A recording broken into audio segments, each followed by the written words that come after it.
Okay so इस video में हम लोग न्यूक्लियोफिलिक सब्स्टिट्यूशन रिएक्शन का ही ये पार्ट है। एक तरह से ANDN है एक और एक है SNI। ठीक, तो हमने SN1 SN2 ऑलरेडी देख लिया है और आज हम लोग देखने वाले हैं एक है ANDN मतलब attack of nucleophile and departure of nucleophile. Nucleophile का ही अटैक हो रहा है, न्यूक्लियोफाइल ही निकल रहा है। ठीक, और दूसरा हम लोग देखेंगे SNI न्यूक्लियोफिलिक सब्स्टिट्यूशन इंटरनल या इंट्रामोलिकुलर भी बोलते हैं उसको। ठीक, तो ये दो चीज देखने वाले हैं, ज्यादा समय बर्बाद नहीं करते हैं, काम पे आते हैं सीधा सीधा। ठीक है, आई होप तुम लोग अच्छे से पढ़ाई कर रहे हो भाई। पढ़ाई है जिनकी, देखो एक तो चीज होता है कि पढ़ रहे हैं चल रहा है, मतलब विद द फ्लो चल रहे हैं, और एक होता है कि एकदम तुम्हारे दिमाग में क्रिस्टल क्लियर है तुम्हारा क्या फोकस है, मतलब मोटिवेशन क्या करना चाह रहे हो जीवन में, और उस हिसाब से तुम चले जा रहे हो। ठीक है, तो हमेशा अपने गोल को देखो और डेली देखो मतलब शांति से 10 मिनट अपने लिए टाइम निकालो।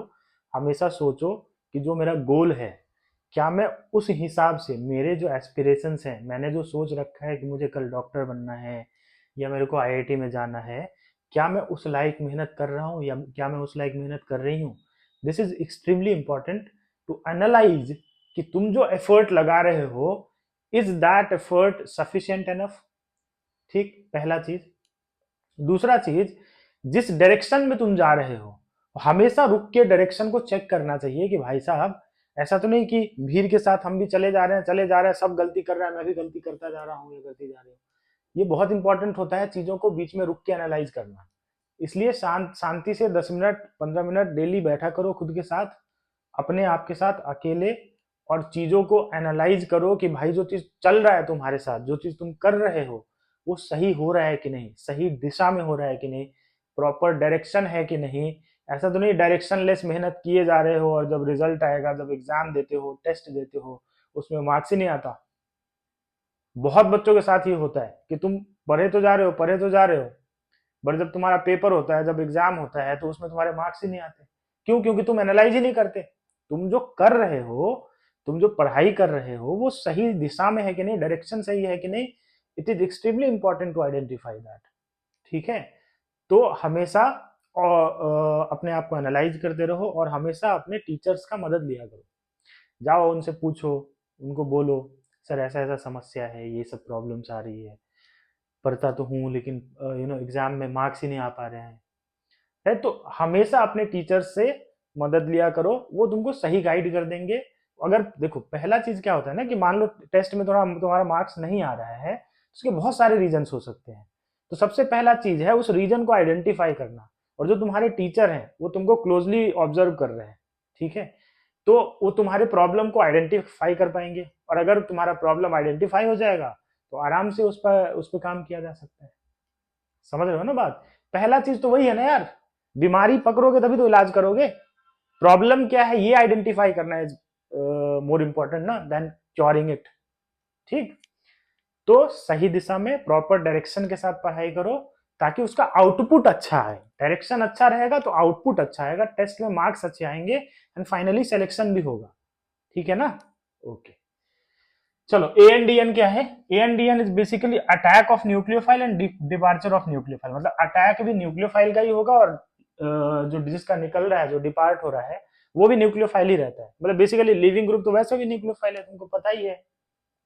तो अब ये कहाँ पे होता है, ध्यान रखना, ये कार्बन के साथ मल्टीपल बॉन्ड दिखना चाहिए तुमको। Generally C double bond O के केस में होता है ये, एल्डिहाइड कीटोन, कार्बोक्सिलिक एसिड, है ना, acid halide, amides, ester, anhydride, इस सब के केस में होता है। क्या होगा, ये न्यूक्लियोफाइल पहले इस पे अटैक करेगा। जैसे ये न्यूक्लियोफाइल अटैक करा है, समझो इस दोनों तरफ से ग्रुप्स लगे हुए हैं, तो न्यूक्लियोफाइल जब यहाँ पे अटैक करेगा तो इसका स्टेरिक हिंड्रेंस होगा। स्टेरिक हिंड्रेंस क्यों होगा भाई साहब? स्टेरिक हिंड्रेंस क्यों होगा? स्टेरिक हिंड्रेंस इसलिए होगा क्योंकि दोनों साइड ग्रुप लगा हुआ है। समझ रहे हैं? पहला बात। दूसरा बात, जब अटैक हो रहा है तो ये जो ग्रुप्स लगे हैं इसके वजह से होगा रिपल्सन, रिपल्सन की वजह से थोड़ा सा रिएक्शन क्या होगा, स्लो होगा। इसलिए ये जो स्टेप है यही RDS है, ये रेट डिटरमाइनिंग स्टेप है। पहला स्टेप अटैक ऑफ न्यूक्लियोफाइल, यही स्लो स्टेप होता है। ठीक, अब तुम ये बोलो कि सर ये न्यूक्लियोफाइल यहीं पे क्यों अटैक कर रहा है? क्योंकि कार्बन ऑक्सीजन में ज्यादा इलेक्ट्रोनेगेटिव कौन है? ऑक्सीजन। चूंकि ऑक्सीजन ज्यादा इलेक्ट्रोनेगेटिव है तो उस पर डेल्टा माइनस आएगा, यहाँ पे डेल्टा प्लस आएगा। तो भाई न्यूक्लियोफाइल तो वही अटैक करेगा ना जहां डेल्टा प्लस दिखेगा उसको। डेल्टा प्लस कहां पे दिखेगा? कार्बन पे दिखेगा, है कि नहीं?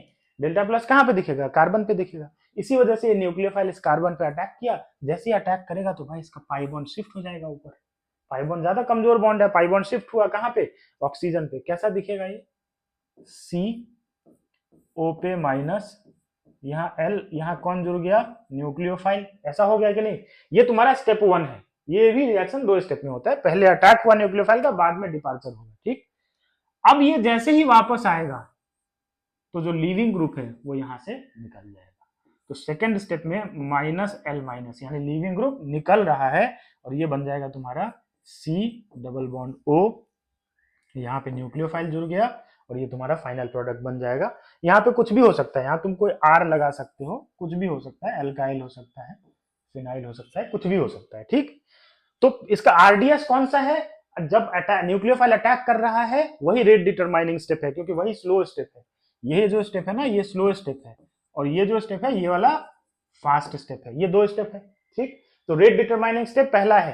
तो न्यूक्लियोफाइल के कॉन्सेंट्रेशन पे डिपेंड कर रहा है कि नहीं? रेट कर रहा है। तो अगर स्ट्रेंथ ऑफ न्यूक्लियोफाइल ज्यादा होगा, ज्यादा स्ट्रॉन्ग न्यूक्लियोफाइल होगा, तो रिएक्शन फॉरवर्ड डायरेक्शन में ज्यादा जाएगा।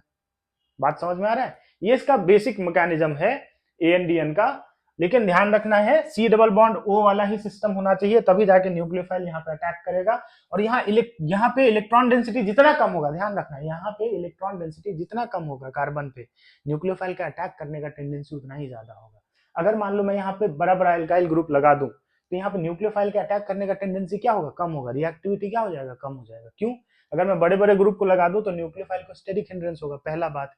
और अगर मान लो एल्काइल है, तो एल्काइल तो प्लस आई भी देता है ना, तो प्लस आई देगा तो इस कार्बन पे इलेक्ट्रॉन डेंसिटी बढ़ा देगा, तो न्यूक्लियोफाइल का अटैक करने का टेंडेंसी कम हो जाएगा। समझ रहे हो?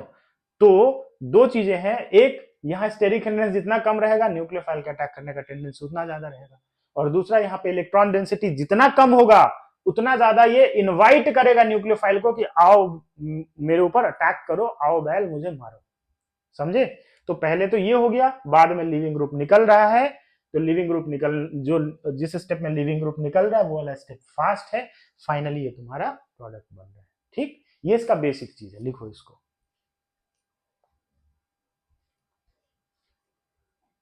अब देखो इसके कुछ कुछ पॉइंट्स। जो तुम्हारा न्यूक्लियोफाइल है, nucleophile can be a weaker nucleophile, जो अटैक कर रहा है, it can be a weaker nucleophile then leaving group. Leaving group से भी कमजोर न्यूक्लियोफाइल हो सकता है, रिएक्शन होगा।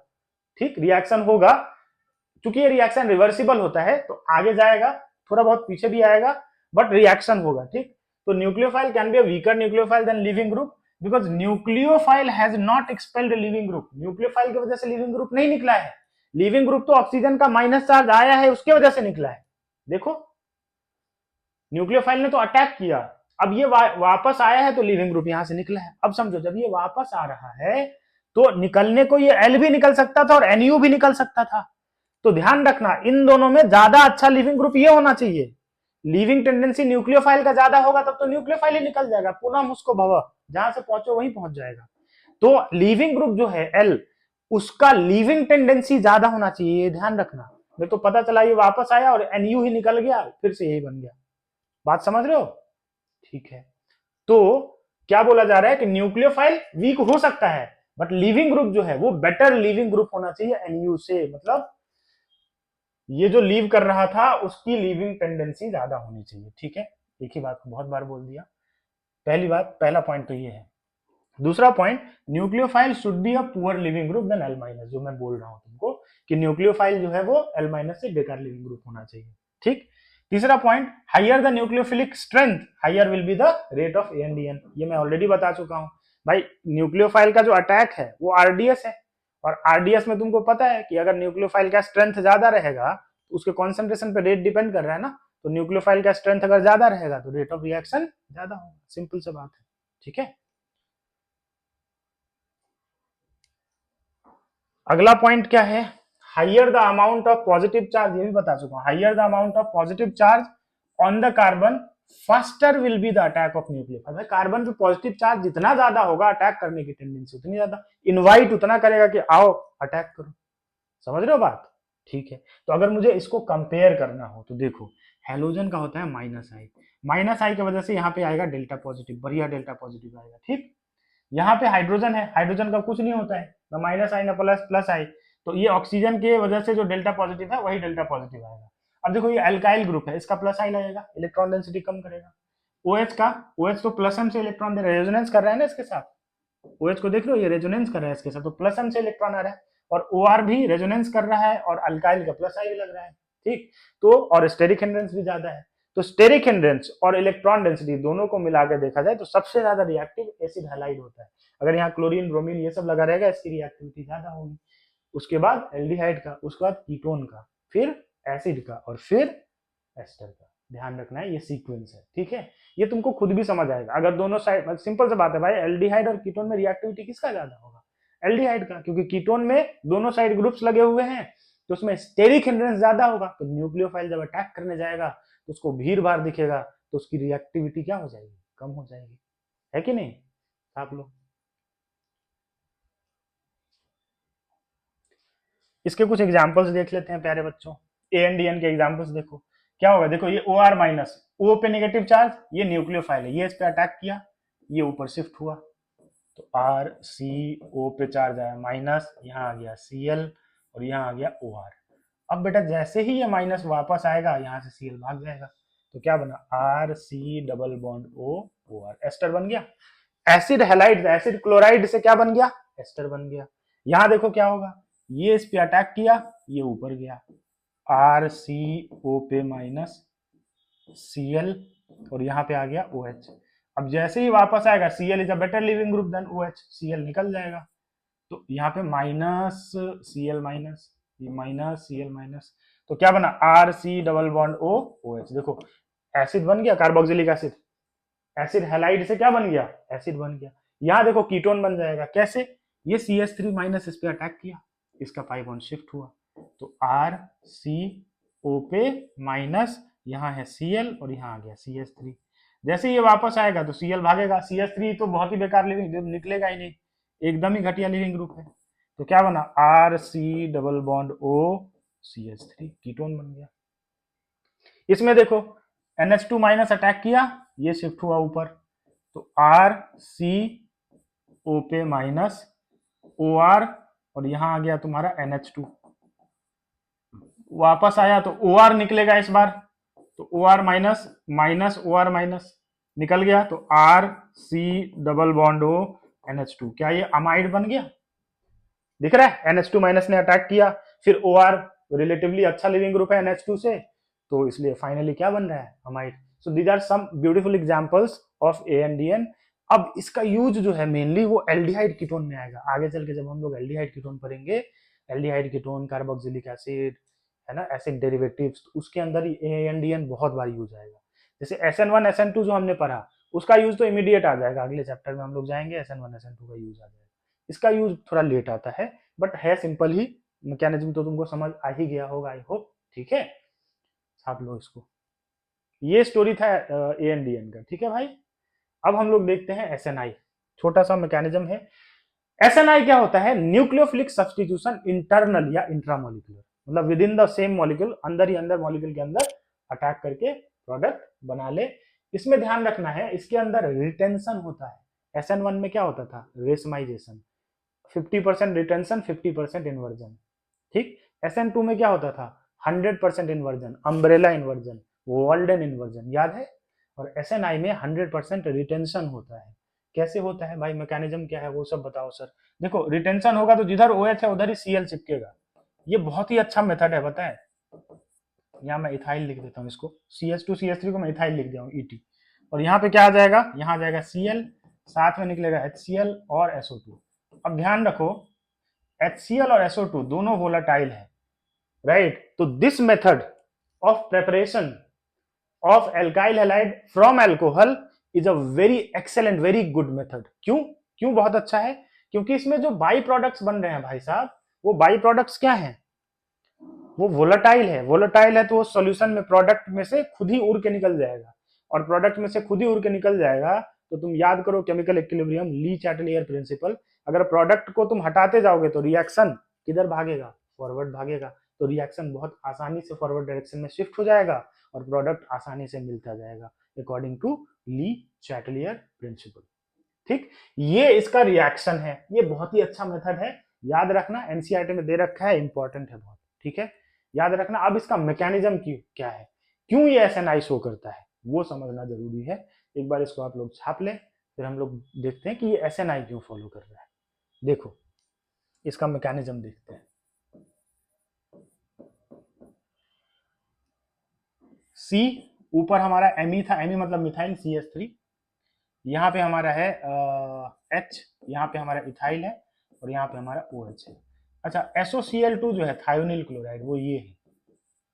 अब जरा देखो तो यहाँ सल्फर पे डेल्टा पॉजिटिव आएगा कि नहीं, अभी ANDN पर है और वैसा ही रिएक्शन हो रहा है। देखो ये लोन पेयर है इसके पास, देखो सल्फर पे डेल्टा पॉजिटिव आएगा कि नहीं आएगा, क्यों आएगा भाई, Cl इलेक्ट्रोनेगेटिव है, ये भी Cl इलेक्ट्रॉनिक, ऑक्सीजन भी इलेक्ट्रोनेगेटिव, सब इलेक्ट्रॉन खींच रहा है अपने तरफ, तो सल्फर पे डेल्टा पॉजिटिव आया, तो ये जो लोन पेयर है, ये लोन पेयर इस पर अटैक करेगा। अब जैसे ही अटैक करेगा तो यहाँ से Cl माइनस भाग जाएगा, मतलब पहले ये ऊपर गया, ये ऊपर जाएगा, जो मैकेनिज्म अभी हम लोग देखे थे, चलो पूरा मैकेनिज्म भी बता देता हूँ। तो क्या होगा, HCMeETOH, इसके ऊपर चार्ज क्या है, प्लस SCl पे माइनस। अब जैसे ही वापस आएगा तो यहाँ से Cl माइनस निकल जाएगा। अब समझो ये जो Cl माइनस निकलेगा तो बगल में यहाँ ऑक्सीजन पे पॉजिटिव है, यहाँ प्रोटॉन है H+, ये Cl माइनस H+ को लेके निकलेगा, अपना भाई पेयर बना के जाएगा ना, अकेला थोड़ी घूमेगा, इसको भी तो स्टेबिलिटी चाहिए जीवन में। तो Cl माइनस यहाँ से प्रोटॉन को लेके साथ में पेयर बना के अपना बोलेगा चलो हम लोग अपना चिल करते हैं, निकल जाएगा खोपचे में। ठीक है, तो यहाँ से माइनस HCl होगा, ये Cl यहाँ से निकला और ये Cl माइनस H+ को लेके निकलेगा, तो क्या बना, HCMeET, यहाँ पे क्या आ गया, OS डबल बॉन्ड OCl, ये आ गया, देखो तो आ गया। अब क्या होगा, देखो अभी सल्फर की तरफ पॉजिटिव चार्ज है, तो अभी भी डेल्टा प्लस है ही यहाँ पे, इधर क्लोरीन ऑक्सीजन, इधर ऑक्सीजन, तो डेल्टा प्लस है ही, तो ये क्या करे, इसको इलेक्ट्रॉन की वैकेंसी हो रही होगी, तो क्या होगा, ये वाला बॉन्ड टूटना चाहेगा, ये बॉन्ड इधर से ऐसे टूट के यहाँ डबल बॉन्ड O आता है, जैसे डबल बॉन्ड O आएगा तो सामने से इधर पॉजिटिव चार्ज आने नहीं देगा, जैसे ही टूटने लगेगा सामने से Cl माइनस सीधा सामने से फ्रंट अटैक करता है, क्योंकि पीछे से पॉसिबल ही नहीं है इतना दूर, तो ये सामने से इधर जैसे देखता है डेल्टा प्लस होता हुआ, और ये जो बॉन्ड इधर आएगा तो सल्फर का 5 बॉन्ड होगा, तो सल्फर अपना एक बॉन्ड तोड़ेगा कि नहीं तोड़ेगा, तो ये Cl जैसे ही टूट रहा होगा उसको दिखेगा, अरे इधर प्लस प्लस प्लस आ रहा है, चलो चलो उधर ही चिपक जाते हैं, देखो जो माइनस है वो प्लस जहां पे दिखेगा वहीं जाके चिपक जाएगा, इसको जहां यहाँ प्लस होता हुआ दिखेगा, ये Cl माइनस यहाँ से आगे इसको अटैक करा, अब चूंकि ये सामने से अटैक कर रहा है तो रिटेंशन हो रहा है, और देखो ये इंटरनली अंदर ही अंदर सेम मॉलिक्यूल के अंदर चल रहा है कि नहीं चीज, इसलिए इसको इंटरनल या इंट्रामोलिकुलर बोलते हैं। तो Cl माइनस का फ्रंट अटैक हुआ तो क्या बना, HCMeET, और यहाँ पे Cl आ गया और तुम्हारा SO2 निकल गया यहाँ से, देखो ये जो निकल रहा है वो SO2 ही है, HCl पहले निकला था, SO2 बाद में निकला, तो HCl और SO2 वोलेटाइल है, ये उड़ जाता है तो रिएक्शन फॉरवर्ड जाता है, बेसिकली मैकेनिज्म ये है, सामने से इसलिए अटैक होता है। ठीक, क्लियर, ये इसका मैकेनिज्म है, ये है तुम्हारा SNI का मैकेनिज्म। ठीक, अब ध्यान रखना इस रिएक्शन का नाम क्या है, ये जो रिएक्शन है ना इसको डार्जन्स प्रोसेस बोलते हैं, डार्जन्स प्रोसेस, इस रिएक्शन का नाम है डार्जन्स प्रोसेस। ठीक है भाई, ये इसका रिएक्शन है। अब इसमें आगे चल के हम लोग पढ़ेंगे कि ये जो तुमने SOCl2 लिया, अगर SOCl2 के साथ तुम pyridine ले लेते हो तो ये SN2 कर देता है, इन्वर्जन कर देता है, पहले तुम ये लिख लो, वो भी बता ही देता हूं। ठीक है, देखो अगर मान लो कि तुमने लिया ऐसा, मान लो तुमने यहाँ पे ये वेज पे डाल दिया, ठीक है, वेज पे तुमने डाल दिया OH और इसका रिएक्शन कर दिया SOCl2 के साथ, नॉर्मल SOCl2 के साथ, तो रिटेंशन होगा, तो अगर ये वेज पे है तो वेज पे ही रहेगा, वेज पे ही तुम्हारा प्रोडक्ट आ जाएगा, कौन आ जाएगा, Cl आ गया, और तुम्हारा HCl और SO2 निकल गया। ठीक है, कोई दिक्कत नहीं है। बट अगर मैं इसके साथ SOCl2 के साथ pyridine ले लेता हूं, pyridine किसको बोलते हैं, बेंजीन में नाइट्रोजन चिपका दो। देखो नाइट्रोजन का लोन पेयर इसमें रेजोनेंस में पार्टिसिपेट नहीं करता है, एरोमेटिसिटी में पढ़ा है हम लोगों ने। पिरिडीन ले लोगे तो ये SN2 करता है। अब रीजन क्या है SN2 का वो बताता हूँ। SN2 करेगा तो इन्वर्जन हो जाएगा, तो वेज के जगह अब कहाँ चला जाएगा, डैश पे। Cl अब कहाँ पे जाएगा, डैश पे। था वेज पे तो कहाँ जाएगा, डैश पे। क्यों, क्योंकि SN2 में इन्वर्जन होता है। क्या होता है, इन्वर्जन। ये SN2 हो जाएगा। और यहाँ पे क्या हो रहा है, यहाँ पे क्या हो रहा है, यहाँ पे SNI हो रहा है, तो यहाँ पे क्या होगा, रिटेंशन है। क्या है बेटा, रिटेंशन है। ठीक। अब यहाँ इन्वर्जन क्यों होता है, यहाँ इन्वर्जन इसलिए होता है कि जो पिरिडीन है, जो तुम्हारा ये प्रोडक्ट बना है, देखो इसको, ये जो बना, पिरिडीन क्या करता है, पिरिडीन में नाइट्रोजन के पास लोन पेयर है, बेस है, तो ये बेस इस पे अटैक करके यहाँ से Cl को निकाल देता है। अब अगर Cl पूर्ण रूप से निकल गया तब तो ये सामने से अटैक नहीं कर पाएगा ना। पिरिडीन इस पे अटैक किया और अटैक करके Cl को निकाल दिया, तो Cl जब Cl माइनस निकल चुका है कंप्लीटली और ये जुड़ा ही हुआ है, तो अब Cl पीछे से अटैक करेगा, ये सामने से लीव करेगा, इसी वजह से SN2 होता है। ठीक। बट अल्टीमेटली तुमको याद ये रखना है कि अगर हम पिरिडीन के साथ लेते हैं तो SN2 होगा, SN2 होगा तो इन्वर्जन हो जाएगा। और अगर मैं पिरिडीन नहीं लेता हूँ, सिर्फ हम SOCl2 लेते हैं, तो हमारा रिटेंशन रहेगा 100%, जैसा था वैसा ही बनेगा। वेज पे था तो वेज पे ही लगेगा, डैश पे था तो डैश पे ही लगेगा। क्लियर है, राइट, समझ आया। चलो, तो ये पूरा स्टोरी था न्यूक्लियोफिलिक सब्स्टिट्यूशन रिएक्शन का। आने वाले वीडियोस में हम लोग अब एलिमिनेशन की तरफ बढ़ेंगे, E1 E2 के तरफ बढ़ेंगे। ठीक है, तो आज के वीडियो के लिए इतना ही। मैंने तुम लोग को ऑलरेडी समझा दिया है कैसे चीजों को करना है, कैसे तुमको अपने आप पे इंट्रोस्पेक्ट करते रहना है, खुद के अंदर झांक झांक के देखते रहना है कि भाई मैं जो कर रहा हूँ वो मैं सही कर रहा हूँ कि नहीं, सही दिशा में जा रहा हूँ कि नहीं। ठीक है, और सब्सक्राइब नहीं किया हो ना, करो, अभी अभी अभी करो, सब्सक्राइब कर लो, दोस्तों को शेयर कर दो, कमेंट करो, जितना तुम कर सकते हो करो। ठीक है, बाकी मैं वीडियो तो बनाता ही रहूंगा, डोंट वरी अबाउट दैट। ठीक है, आज के लिए इतना ही, अगले वीडियो में मिलते हैं। Thank you so much everyone, tata bye bye, सत श्री अकाल, आदाब, नमस्कार, बाय।